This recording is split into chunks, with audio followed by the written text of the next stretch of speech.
Hello friends, मैं सूरज कुमार वर्मा आप सभी का स्वागत करता हूं आपके अपने यूट्यूब चैनल फ्लाइंग दिशा ऑनलाइन क्लासेज में। लास्ट वीडियो में हम बात कर चुके थे ब्लड ग्रुप के बारे में। आई होप आपको ब्लड ग्रुप अच्छे से क्लियर हो गया होगा, लेकिन फिर भी यदि आपकी कोई डाउट रहती है तो आप कमेंट बॉक्स में लिख दिया करो, उसकी आपको रिप्लाई मिल जाएगी या उस डाउट को नेक्स्ट वीडियो में ऐड कर दिया जाएगा। ठीक है, अब देखो ब्लड ग्रुप के बाद में आपका एक छोटा सा टॉपिक बचता है ब्लड क्लॉटिंग, जिसे कहा जाता है रक्त का थक्का।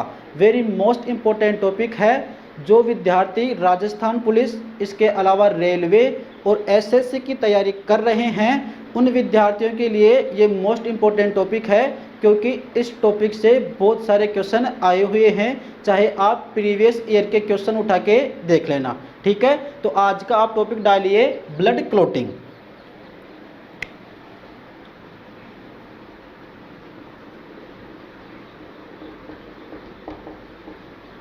ब्लड क्लॉटिंग को हिंदी में रक्त का थक्का कहा जाता है।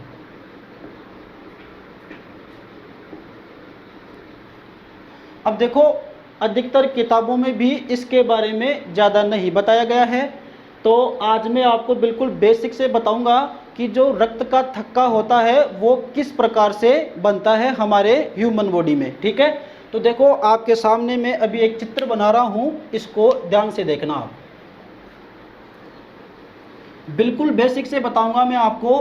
20 मिनट बाद आपके कोई भी डाउट नहीं रहने वाला है इस टॉपिक से।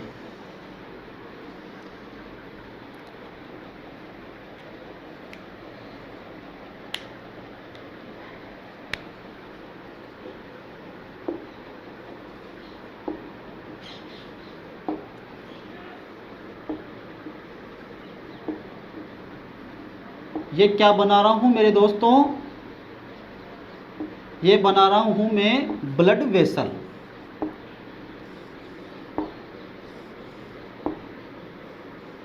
अभी आपको लिखना कुछ भी नहीं है, सिर्फ समझना है।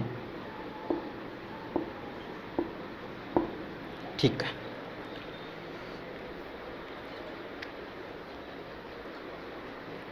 ये मैंने क्या बनाया है, ये है हमारी ब्लड वेसल। और ब्लड वेसल को क्या कहा जाता है? रक्त नलिका। अब देखो, ये मैंने रक्त नलिका बनाई है। अब देखो, इसका नाम है रक्त नलिका, तो जाहिर सी बात है कि इसमें ब्लड फ्लो करेगा। ब्लड के जितने भी कंपोनेंट है वो सारे इसमें पाए जाएंगे। ठीक है, अब देखो मैंने ये जो बनाई है रेड रेड कलर की, ये है एपिथेलियम उत्तक।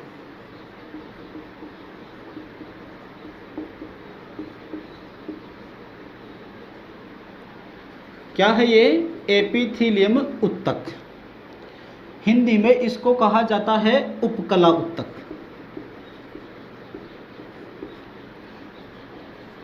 ये हिंदी का जो वर्ड है उपकला, ये अब तक किसी भी एग्जाम में नहीं आया है और आगे आने वाला भी नहीं है। तो आपको ये इंग्लिश टर्म याद रखनी है एपिथेलियम उत्तक की। अब देखो, अगर एपिथेलियम उत्तक की बात करें तो वैसे तो एपिथेलियम उत्तक हमें जब ह्यूमन टिश्यू पढ़ेंगे उस टाइम इसके बारे में चर्चा करेंगे। फिलहाल मैं आपको बता दूं कि जंतुओं में 4 प्रकार के उत्तक पाए जाते हैं। पहला तो है ये एपिथेलियम उत्तक, दूसरा होता है संयोजी उत्तक, तीसरा होता है पेशीय उत्तक और चौथा होता है तंत्रिका उत्तक। तो उत्तक के बारे में हम बिल्कुल अच्छे से डिस्कस करेंगे, लेकिन यहाँ ये वर्ड आ रहा है एपिथेलियम उत्तक, तो इसके बारे में मैं आपको बता दूं। तो आप ध्यान से सुनना एक बार कि एपिथेलियम उत्तक क्या होता है। तो देखो, एपिथेलियम उत्तक जो मानव की बॉडी होती है या मानव शरीर होता है, इसके अलावा जो ह्यूमंस के अंग होते हैं, उन सब के बाहरी आवरण पाया जाता है किसका? एपिथेलियम उत्तक का। जैसे मैं बात करूं आपसे, इधर लिख देता हूं मैं साइड में।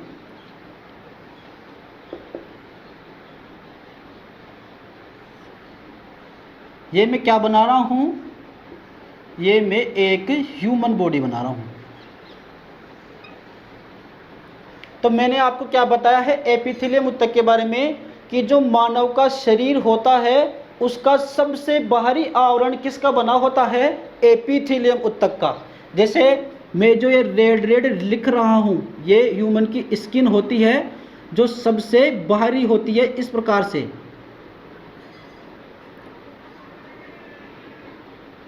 ये होती है एपिथेलियम ऊतक, या दूसरे शब्दों में आपसे बात करूं एपिथेलियम ऊतक के बारे में, तो एपिथेलियम ऊतक ऐसी परत होती है शरीर में जिसके बाहर और दूसरी कोशिकाओं की परतें नहीं पाई जाती है। जैसे मैं अभी बात करूं इस स्किन की, तो इस स्किन को जो मैं सबसे बाहर महसूस कर रहा हूं, ये जो सबसे बाहरी स्किन है ये है एपिथेलियम ऊतक की। क्लियर है? तो ये तो हुई शरीर की बात। अगर हम बात करें किसी अंग की, जैसे ये मैंने क्या बनाया है, ये बनाया है हमारा स्टमक। तो इस स्टमक के अंदर भी सबसे जो बाहरी परत होगी जिसके आगे और कोई दूसरी परत नहीं पाई जाएगी, इसको कहा जाता है एपिथेलियम ऊतक। क्लियर है? तो एपिथेलियम ऊतक के बारे में आपको सिर्फ इतना ध्यान रखना है कि यह सबसे बाहरी परत होती है। क्लियर है? यह तो हुई एपिथेलियम ऊतक की बात। अब देखो यह है रक्त नलिका, तो जाहिर सी बात है कि इसमें ब्लड होगा। तो मैं एक बार बना दूं, यह है ब्लड का द्रव वाला पार्ट, लिक्विड पार्ट, और लिक्विड पार्ट को क्या कहा जाता है? प्लाज्मा। क्या है ये? प्लाज्मा। देखो प्लाज्मा में बहुत सारी गैसें होती है, इसके अलावा आयंस होते हैं, रक्त कणिकाएं होती है, प्रोटीन होते हैं, विटामिन होते हैं, बहुत सारी चीज़ें होती है।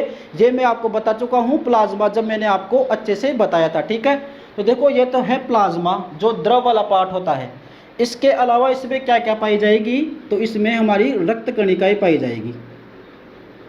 ये है आरबीसी, और डब्ल्यूबीसी का तो कोई आकार निश्चित होता नहीं है। सपोज दैट ये है डब्ल्यूबीसी, और ये जो छोटी छोटी पाई जाती है इन्हें कहते हैं प्लेटलेट्स। क्या है ये? प्लेटलेट्स हैं।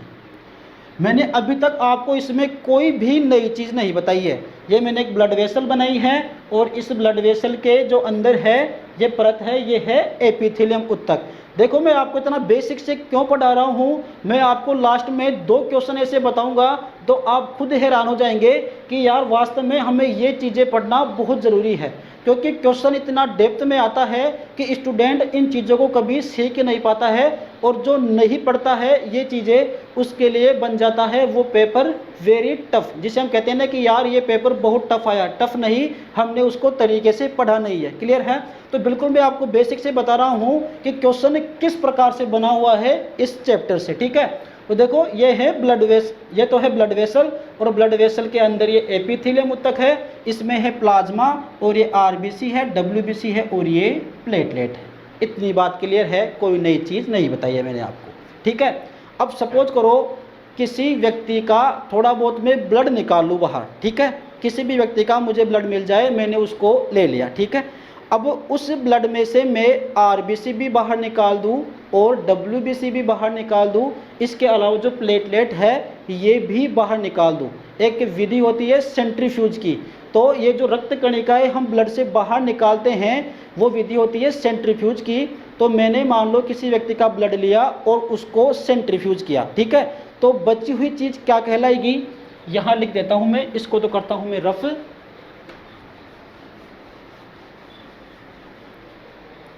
सपोज डेट मैंने किसी व्यक्ति का ब्लड लिया और ब्लड से मैंने डब्ल्यूबीसी भी माइनस कर दी, डब्ल्यूबीसी निकाल दी, इसके अलावा आरबीसी निकाल दी और प्लेटलेट्स भी निकाल दी। तो बची हुई चीज़ क्या कहलाएगी? बिल्कुल सिंपल है, मैंने आपको बताया है कि वो प्लाज्मा कहलाएगी।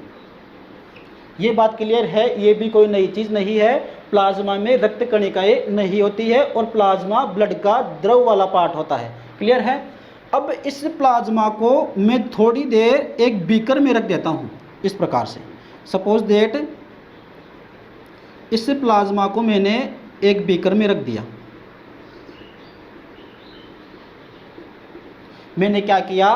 ब्लड लिया और ब्लड को सेंट्रीफ्यूज किया, और बचा वाला पार्ट कौन सा था? प्लाज्मा। इसको मैंने एक बीकर में डाल दिया।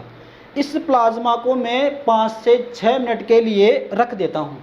5 से 6 मिनट बाद क्या होगा कि इस प्लाज्मा के साइड में यहाँ पर एक जेली सी बन जाएगी। इस प्रकार से क्या बन जाएगी? एक जेली सी बन जाएगी।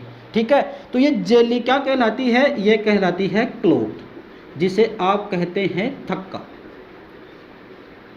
मैंने क्या किया? मैंने ब्लड लिया, उसको सेंट्रीफ्यूज किया और जो प्लाज्मा बच गया उसको बीकर में डाल दिया और थोड़ी देर में इसको रख देता हूँ। 5 से 6 मिनट बाद में जब देखता हूँ इस प्लाज्मा को, तो इसके साइड में एक जेली जैसा पदार्थ बन जाता है, एक गुच्छा बन जाता है। तो इस गुच्छे को क्या कहा जाता है? क्लोट, जिसे हिंदी में क्या कहते हैं? थक्का। अर्थात ये जो प्लाज्मा है, इसने अपने आप इस बीकर में ब्लड का थक्का बना लिया है, ब्लड की क्लोटिंग की है इस प्लाज्मा ने। और ये जो क्लोटिंग होती है, ये किसके कारण होती है? ये होती है प्रोटीन्स के कारण। किसके कारण होती है? प्रोटीन्स के कारण। प्रोटीन्स भी कौन से होते हैं? Clotting proteins. वे प्रोटीन जो थक्का जमाने में जिम्मेदार होते हैं, या ब्लड का थक्का जमने में जिन प्रोटीन की आवश्यकता होती है, उनको कहते हैं क्लोटिंग प्रोटीन्स। तो ये जो गुच्छा बना है, ये किसका बना है? क्लोटिंग प्रोटीन्स का। क्लियर है ये बात? अब देखो, मैंने आपको बताया था, यदि प्लाज्मा में से हमें क्लोटिंग प्रोटीन्स निकाल दे तो बची हुई चीज़ क्या कहलाएगी? देखो, इसको यदि हम अलग कर दें, इस वाले पार्ट्स को अलग कर दें, इस क्लोट को अलग कर दें, तो ये जो बचा हुआ पार्ट है, ये क्या कहलाएगा? ये कहलाएगा सीरम। ये क्वेश्चन भी आपके एग्जाम से पूछा गया है और ये एक क्वेश्चन भी आपके एग्जाम में पूछा गया है। दोनों क्वेश्चन पूछे गए हैं। यदि रक्त में से जो कणिकाएं होती है उनको बाहर कर दे तो बची हुई चीज़ क्या कहलाएगी? प्लाज्मा। और यदि प्लाज्मा में से हम क्लोटिंग प्रोटीन्स बाहर निकाल दे या क्लोटिंग फैक्टर बाहर निकाल दे तो बची हुई चीज़ क्या कहलाती है? सीरम कहलाती है।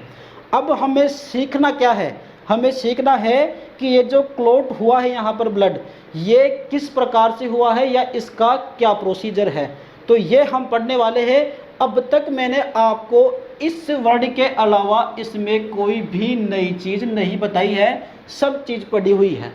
तो इसमें आपको कंफ्यूज होने की आवश्यकता भी नहीं है, क्योंकि ये आपका पहले से क्लियर है। ठीक है, अब बात करते हैं क्लोटिंग किस प्रकार से होती है। अब ध्यान से समझना है आपको।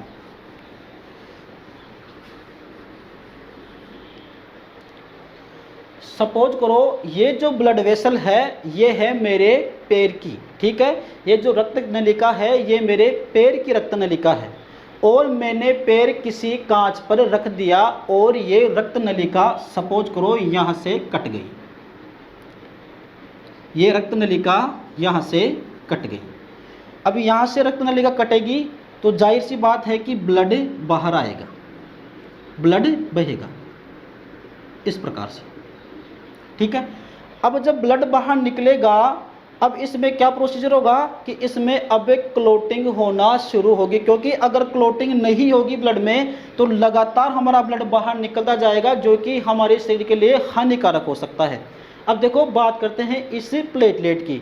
तो देखो, ये जो एपिथेलियम ऊतक होता है ये इतना स्मूथ होता है, इतना कोमल होता है कि इसमें ये प्लेटलेट है ये आराम से तैरती रहती है, एक जगह से दूसरी जगह पर गमन करती रहती है। ठीक है, लेकिन प्लेटलेट की एक विशेषता होती है कि जैसे ही ये किसी रफ सरफेस पर टकराती है तो ये तुरंत डैमेज हो जाती है। ठीक है, अब देखो यहाँ पर जो ये एपिथेलियम ऊतक है, यहाँ पर ये इतना स्मूथ है कि इसको कोई दिक्कत नहीं होती है। अब आप दिमाग लगाओ कि जैसे ही ब्लड बाहर होगा तो जाहिर सी बात है ये प्लेटलेट भी बाहर आएगी। तो जैसे ही ये प्लेटलेट इस रफ सरफेस पर टकराएगी, यहाँ पर देखो, यहाँ से जो ये एपिथेलियम ऊतक है ये यहाँ से कट गया है और इसकी जो सरफेस है वो बिल्कुल रफ हो चुकी है, खुरदरी हो चुकी है।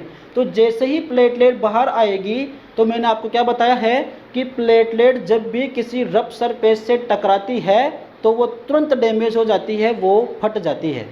अब जब प्लेटलेट डैमेज होती है तो उसकी दो विशेषताएं और बढ़ जाती है। कौन कौन सी? ध्यान से सुनना। जब प्लेटलेट फट जाती है या डैमेज हो जाती है, उस टाइम पर प्लेटलेट के आकार में वृद्धि हो जाती है। ठीक है, ये जो प्लेटलेट है सपोज करो ये यहाँ पर आ गई, ब्लैक से बना देता हूँ मैं प्लेटलेट, ये प्लेटलेट है ये टूट गई और यहाँ पर आ गई। तो ये जो इसका आकार है इससे बड़ी आकार की बन जाएगी ये डैमेज होते ही, इस प्रकार से। ठीक है, इस प्रकार से ये बड़े आकार में बन जाती है। पहली विशेषता तो ये क्या कि प्लेटलेट जैसे ही डैमेज होती है तो उसके आकार में वृद्धि हो जाती है। तो ये इससे जो ये नलिका यहाँ पर कटी है यहाँ पर अटक जाती है। और जो दूसरी विशेषता होती है वो होती है कि प्लेटलेट डैमेज होने के बाद में दूसरी प्लेटलेट को आकर्षित करती है, उसको ज्वाइन करती है। जैसे ही आसपास यहाँ पर दूसरी प्लेटलेट्स होगी तो ये जो टूटी हुई प्लेटलेट है, लिख दूं मैं यहाँ पर डैमेज्ड प्लेटलेट।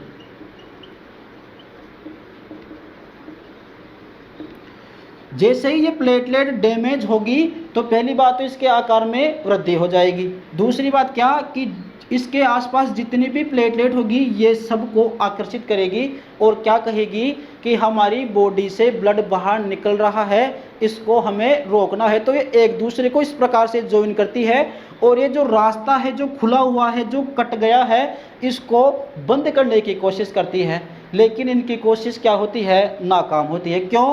क्योंकि इनके बीच में जो ये स्पेस रह रहा है यहाँ से ब्लड बाहर निकलता है, ब्लड रुकता नहीं है। तो जो ये प्लेटलेट की पहली जो स्टेप है ये हो जाती है फेल। ठीक है, अब देखो अगर आपसे क्वेश्चन पूछे कि रक्त का थक्का जमने में जो पहली स्टेप होती है वो कौन सी होती है, तो आपको बता देना है कि सबसे पहले प्लेटलेट डैमेज होती है। क्लियर है?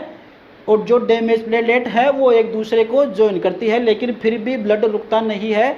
अब देखो आगे क्या होता है, क्योंकि ब्लड तो रुका नहीं, अब प्लेटलेट दूसरा तरीका अपनाएगी। वो दूसरा तरीका कौन सा है, एक बार मैं करता हूँ इसको रफ। आपको सिर्फ इतना सा डायग्राम याद रखना है, इसको मैं दोबारा बनाऊंगा यहाँ पे। ठीक है, क्योंकि अब हम बात करेंगे डैमेज्ड प्लेटलेट की। और ये जो टिश्यू यहाँ से डैमेज हुआ है, कौन सा, एपिथेलियम, डैमेज्ड एपिथेलियम।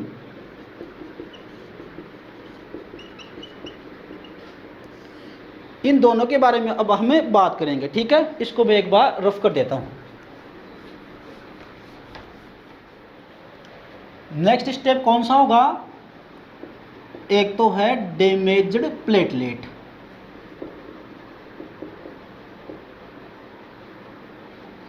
और दूसरा कौन सा था,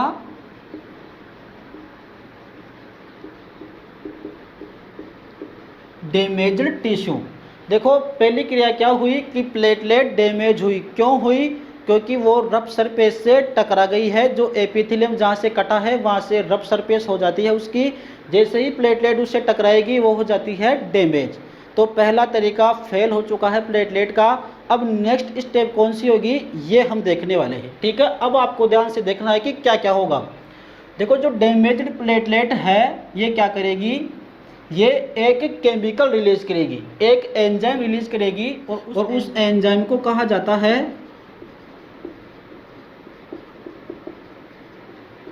थ्रोम्बोकाइनेज एंजाइम।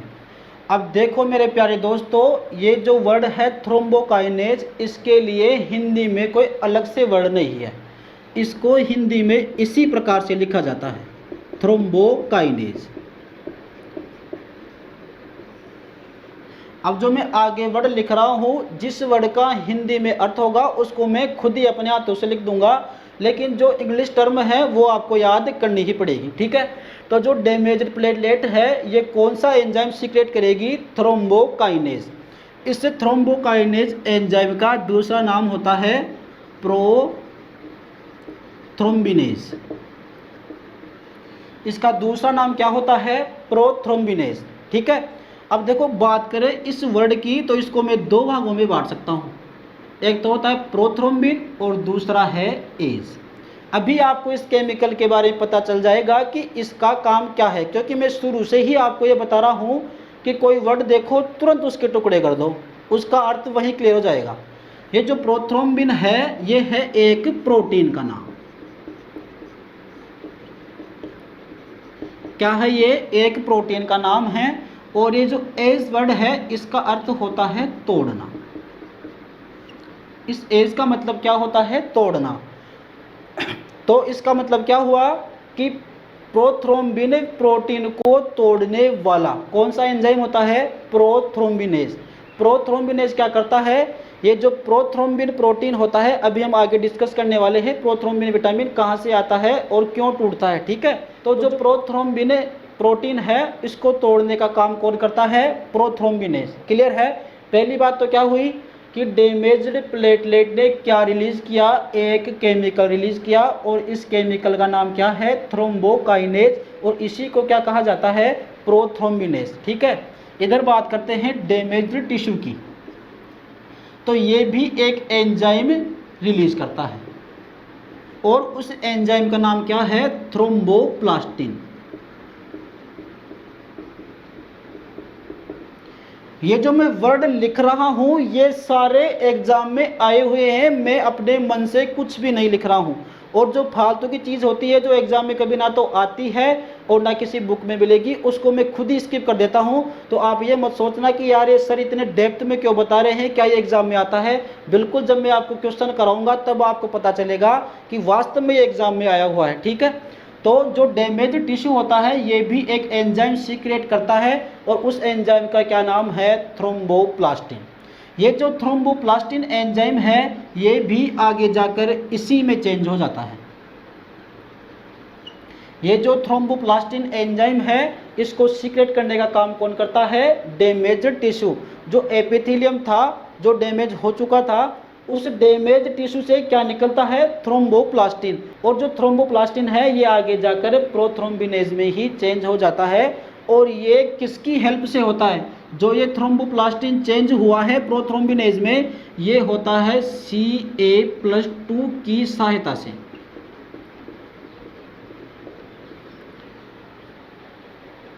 कई बच्चों ने पढ़ा होगा कि हमारा जो रक्त का थक्का जमता है उसमें कैल्शियम आयन जिम्मेदार आयन होता है, अर्थात इसकी आवश्यकता होती है।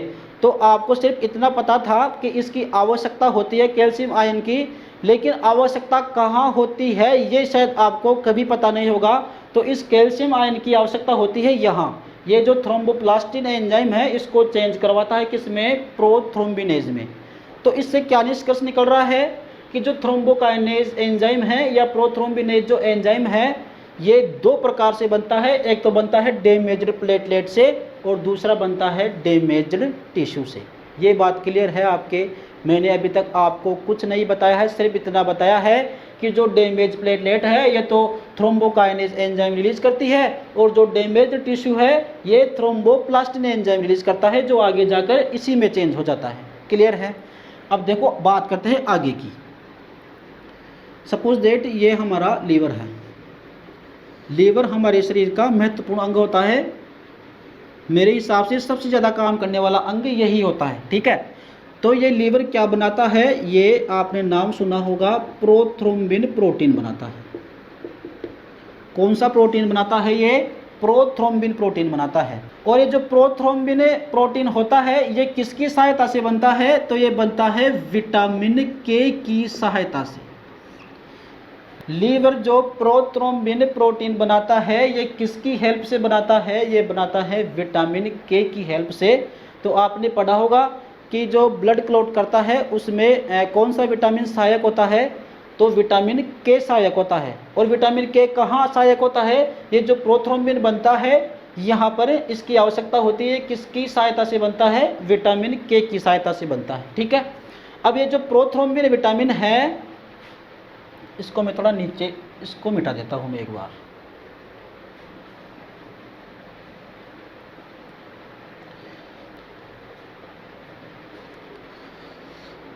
देखो आप जब भी लेक्चर देखो तो पेन और कॉपी साथ में लेके बैठा करो, क्योंकि ये चीज़ें ऐसी है जो आपको हर किसी बुक में नहीं मिलेगी, और यदि आप एक बुक से इन्हें प्राप्त करना चाहेंगे तो भी आपको नहीं मिलेगी। इसलिए आप नोट करते रहा करो, नोट्स बनाया करो इनके, ठीक है। मैं बता रहा हूँ आपको क्या कि हमारा जो लीवर है ये प्रोथ्रोम्बिन बनाता है, और किसकी सहायता से बनाता है, विटामिन के की सहायता से। विटामिन के यहाँ काम आता है ब्लड क्लॉटिंग में, ठीक है।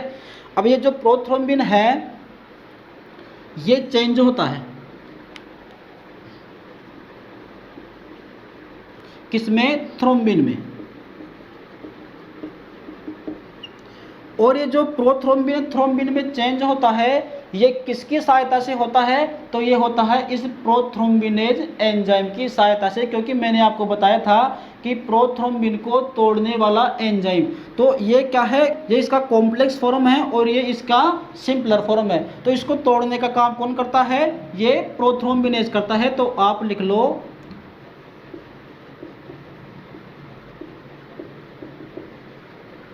प्रोथ्रोम्बिनेज।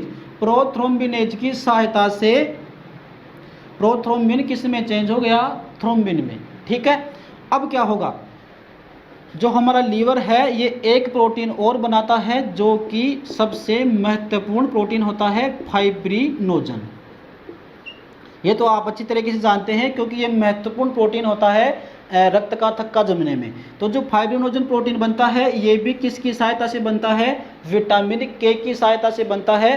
तो देखो विटामिन के हमारी ह्यूमन बॉडी के लिए कितना आवश्यक है। ठीक है, अब देखो ये जो प्रोथ्रोम्बिन प्रोटीन बना है, इसके अलावा जो फाइब्रिनोजन प्रोटीन बना है, इन दोनों को बनने में किसकी आवश्यकता होती है? विटामिन के की। बात करें फाइब्रिनोजन प्रोटीन की तो ये भी चेंज होता है,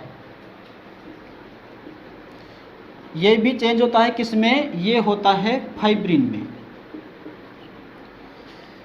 देखो एक बार ध्यान से समझना, मैं आपको क्या बता रहा हूँ। जो डैमेज्ड प्लेटलेट होती है वो थ्रोम्बोकाइनेज रिलीज करती है।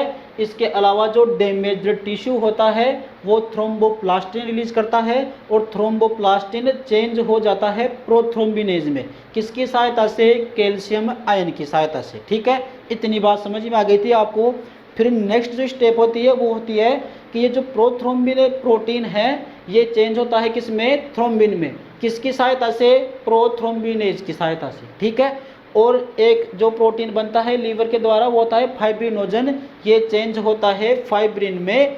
अब देखो एक बात और सीखो आप, ये जो फाइब्रिनोजन है ये ब्लड में सोल्यूबल होता है। ये जो फाइब्रिनोजन है ये ब्लड में सोल्यूबल होता है, अर्थात ब्लड में ये घुल जाता है। लेकिन ये जो फाइब्रिन है ये इनसोल्यूबल होता है। इसका मतलब क्या है कि फाइब्रिन ब्लड में नहीं घुलेगा। तो ये महत्वपूर्ण काम किसके द्वारा हुआ? इससे थ्रोम्बिन के कारण। तो देखो ये सारे प्रोटीन बहुत मोस्ट है।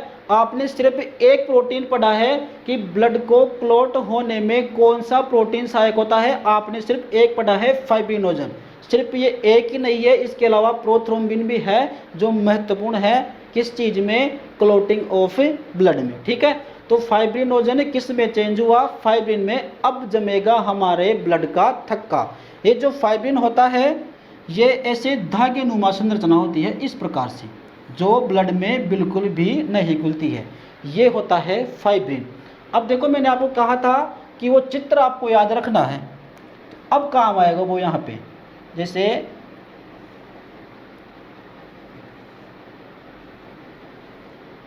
ये था अपना वो टिश्यू जो यहाँ से कट गया था, और ये जो प्लेटलेट है यहाँ पर वो इस प्रकार से एक दूसरे को ज्वाइन कर चुकी थी, लेकिन ब्लड नहीं रुका था। क्यों? क्योंकि इनके बीच में स्पेस रह गया था, इस कारण ब्लड बाहर निकलता है। ठीक है, अब ये प्लेटलेट क्या करेगी? ये सारी क्रिया करेगी जो मैंने अभी आपको बताई है, और लास्ट में जाकर क्या प्राप्त होगा हमें? ये फाइब्रिन प्राप्त होगा। ये जो धागे होते हैं ये जाकर यहाँ बीच में घुस जाते हैं ऐसे, इस प्रकार से, और इस पूरे एरिया को सील कर देते हैं और ब्लड बाहर आना बंद हो जाता है। तो ये जो चीज़ हुई है ये बनता है हमारा क्लॉट। अब यहाँ से ब्लड नहीं निकलेगा। क्यों?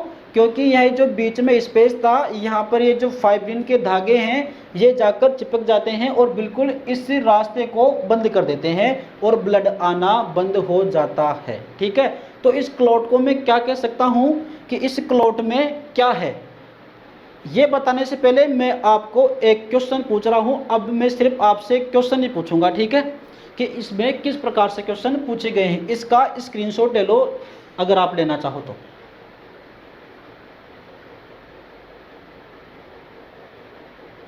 स्क्रीनशॉट ले लिया होगा आपने। ये मैंने आपको आज बेसिक से बताया है कि ब्लड की क्लॉटिंग किस प्रकार से होती है।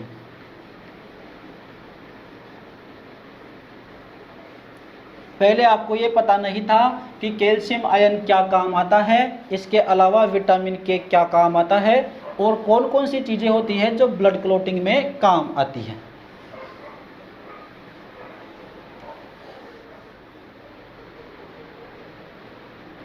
क्वेश्चन लिखो आप।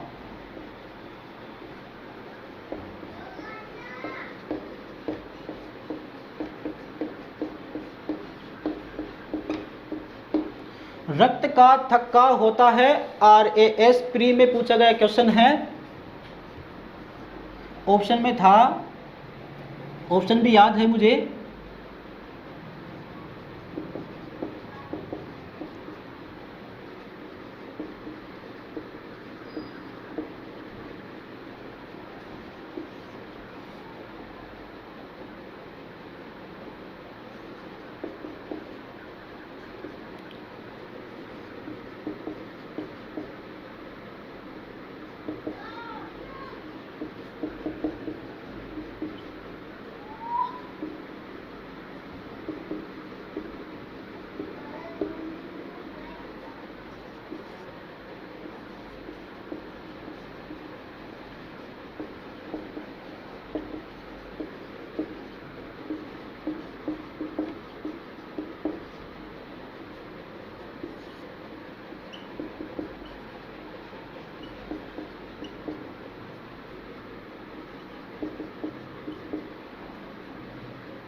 ये क्वेश्चन था रक्त का थक्का होता है। पहला ऑप्शन था fibrin plus platelets, second option था calcium ion plus fibrin plus vitamin K plus platelets, तीसरा ऑप्शन था डैमेज्ड प्लेटलेट्स प्लस फाइब्रिन, चौथा ऑप्शन था vitamin K plus calcium plus fibrinogen. अब देखो ये क्वेश्चन बहुत गहराई से पूछा हुआ क्वेश्चन है, तो आप स्वयं एक बार इसका आंसर देने की कोशिश करें।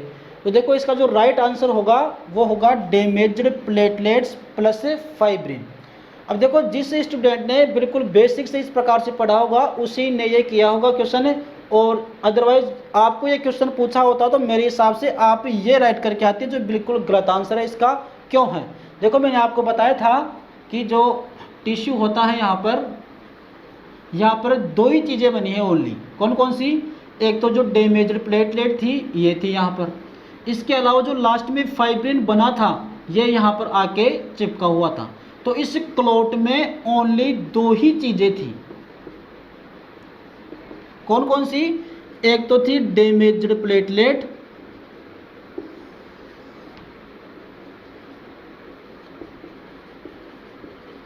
और दूसरी कौन सी थी? फाइब्रिन। क्लियर है? ये जो क्लॉट बनता है इसमें सिर्फ दो ही चीज़ है। कौन कौन सी? एक तो डैमेज्ड प्लेटलेट देखो, अगर ये प्लेटलेट देखो यहाँ पर भी दिया हुआ है प्लेटलेट्स, तो केवल प्लेटलेट नहीं है, वो है डैमेज्ड प्लेटलेट, टूटी हुई प्लेटलेट। ठीक है, तो ये इसका राइट आंसर नहीं होगा, ये होगा क्योंकि यहाँ पर जो प्लेटलेट होती है वो डैमेज होती है और इसके साथ क्या कौन सी चीज़ होती है? फाइब्रिन होती है। क्लियर है? तो इस क्वेश्चन का राइट आंसर कौन सा हो जाएगा? Damaged platelet plus fibrin. अब देखो विटामिन के क्यों नहीं है? तो देखो विटामिन जो के होता है उसके सिर्फ दो ही काम है जो प्रोटीन बनते हैं, एक तो कौन सा? प्रोथ्रोम्बिन और दूसरा कौन सा? फाइब्रिनोजन। ये जो दो प्रोटीन बनते हैं इनको बनाने में कौन हेल्प करता है? विटामिन के। ठीक है, तो ये आंसर में नहीं आएगा। ये पूछ रहा है कि रक्त का थक्का होता है, तो ये इस क्लॉट के बारे में पूछ रहा है कि इसमें क्या होता है। तो इसमें सिर्फ दो ही चीज़ होती है, डैमेज्ड प्लेटलेट, इसके अलावा फाइब्रिन। ठीक है, अब एक पॉइंट आप और लिखो जो हर टीचर के द्वारा आपको सिर्फ आधी ही बताई जाती है।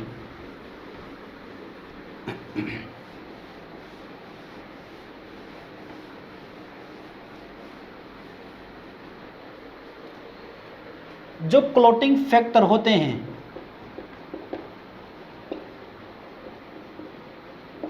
अर्थात रक्त का जो थक्का जमता है उसमें कौन कौन सी चीज़ें आवश्यक होती है, तो आप सिर्फ तीन ही चीज़ें पढ़ते हैं और लगभग सभी किताबों में तीन ही चीज़ें लिखी होती है।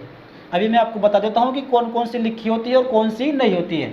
पहली बात करें तो पहला आपका क्वेश्चन बनता है कि ब्लड क्लॉटिंग में कौन सा प्रोटीन सहायक होता है, तो आप यहाँ लिखना प्रोटीन के बारे में। तो जो बुक में लिखा मिलेगा आपको, जो हर कहीं मिल जाएगा, एक तो होता है फाइब्रिनोजन, ठीक है, ये तो आपका पढ़ा हुआ होता है। लेकिन इसके अलावा जो प्रोथ्रोम्बिन होता है वो भी जिम्मेदार होता है, क्योंकि पहले प्रोथ्रोम्बिन चेंज होता है थ्रोम्बिन में, किसकी सहायता से, थ्रोम्बोकाइनेज एंजाइम की सहायता से। और जब इससे थ्रोम्बिन बनता है तो ये जो फाइब्रिनोजन प्रोटीन होती है इसको चेंज करता है फाइब्रिन में, ठीक है। तो इसका बहुत बड़ा रोल होता है प्रोथ्रोम्बिन का। यदि प्रोथ्रोम्बिन नहीं होगा तो फाइब्रिनोजन फाइब्रिन में चेंज नहीं होगा और वो धागे नहीं बनेंगे। इसलिए दो प्रोटीन होते हैं, एक तो होता है फाइब्रिनोजन और दूसरा होता है प्रोथ्रोम्बिन, ठीक है। नेक्स्ट अपन बात करते हैं विटामिन की, कि कौन सा विटामिन होता है। तो विटामिन के होता है, और आप इसका यूज पहचान चुके हो कि विटामिन के इस प्रोसीजर में क्या काम करता है। तो ये दो प्रोटीन बनते हैं हमारे लीवर में, फाइब्रिनोजन और प्रोथ्रोम्बिन, इनको बनाने का काम कौन करता है, विटामिन के, ठीक है। इसके अलावा आपसे पूछा जाता है आयंस, कि कौन सा आयंस होता है, ठीक है। तो इसमें होता है कैल्शियम +2। अब देखो इसका एक क्वेश्चन आया हुआ है, मैं आपको लिख देता हूँ यहीं पर ही, कि रक्त का या रक्त के थक्के में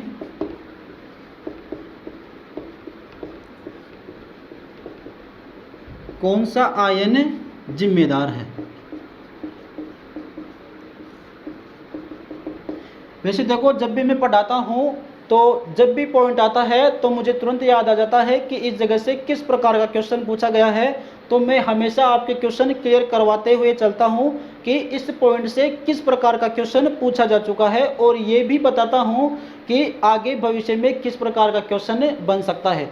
फिर भी जैसे ही हमारा ये लेक्चर कंप्लीट होगा तो हम क्वेश्चन सीरीज चालू कर देंगे, इस चैप्टर के 150-200 क्वेश्चन और ले लेंगे हम।